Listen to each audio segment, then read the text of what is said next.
The world feels increasingly unstable, and whether you're energized by change or overwhelmed by it, the stress of our current moment is undeniable. A volatile global stage is rapidly reshaping everyday life. The future of Ukraine remains uncertain. Trade wars threaten to strain international relationships and raise prices. Stock markets swing unpredictably, leaving retirement accounts in flux. Major corporations are laying off thousands, with more cuts rumored to be coming. All of this, layered on top of rising inflation and social division, creates an environment thick with anxiety. And that stress, unsurprisingly, is coming home with us. Often, it's following us into bed. Insomnia, once a fleeting annoyance for many, is now becoming an ever-present threat. For a growing number of people, sleep is no longer a given. It's a struggle, one that brings real, measurable health risks.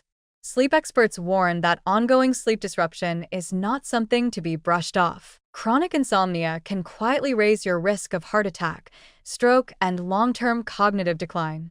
And in many cases, the trigger isn't just personal stress. It's the sheer weight of collective uncertainty. Dr. Anna Krieger, a sleep researcher at Weill Cornell Medical College, explains that each of us has a threshold, a point at which stress breaks through and sleep begins to unravel. That stress might stem from work, relationships, or illness. But increasingly, it's larger forces, political turmoil, economic instability, climate concerns, that are tipping people over the edge. Michelle Dreerup, a psychologist at the Cleveland Clinic, confirms what recent history has already shown us. Spikes in societal upheaval often bring waves of sleeplessness, especially for those who are already vulnerable. Insomnia is not just about feeling tired. It begins to wear down the body in more insidious ways, slowly, silently.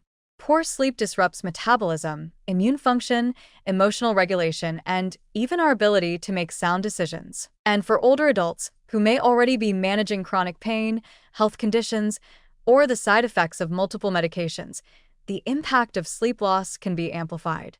Women, too, face higher rates of insomnia, not only because of biology, but because of long-standing systemic stressors, caregiving burdens, and mental health disparities. Worryingly, some people begin to respond to insomnia with behaviors that only deepen the cycle.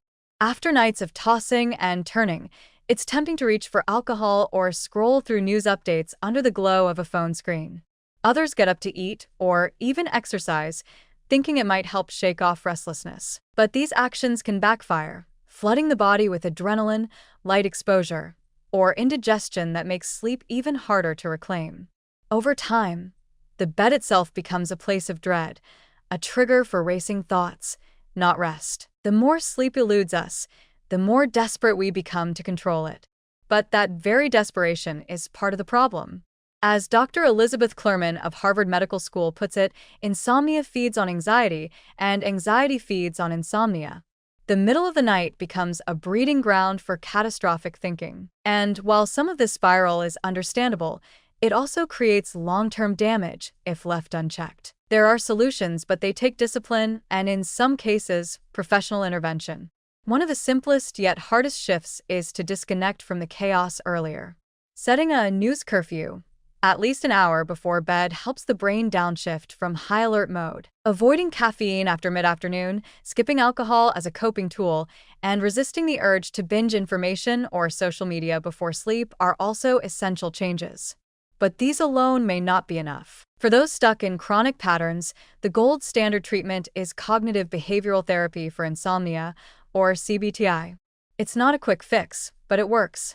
CBTI focuses on reshaping both behaviors and beliefs about sleep.